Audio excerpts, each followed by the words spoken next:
Pas një procesi të gjatë, sot po e përmbyllim edhe këtë cikël të zgjedhjeve lokale me votë që është detyrim, që është angazhimi ynë për ta ushtruar të drejtën tonë mbi qytetin.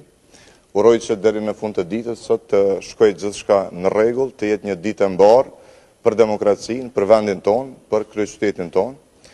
Uroj që edhe nga nesër e tutje të jenë 4 vite të mbara, të mira për gjithë qytetarët e kryeqytetit. I ftoj të gjithë natyrisht që sa më masivisht sot ta ushtrojnë të drejtën e tyre për votë, për demokraci dhe për qeverisje të mirë, ndërsa juve, gazetarë, ju uroj ditë gjithashtu të mirë, urojmë që gjithçka të shkojë si është më së miri sot dhe ta përmbyllim edhe këtë proces zgjedhor, sido që do të jetë rezultati, uroj që gjithçka e mirë t'i pres qytetarët e Prishtinës në mandatin e ardhshëm të qeverisjes. Faleminderit shumë dhe ju uroj punë të mbarë.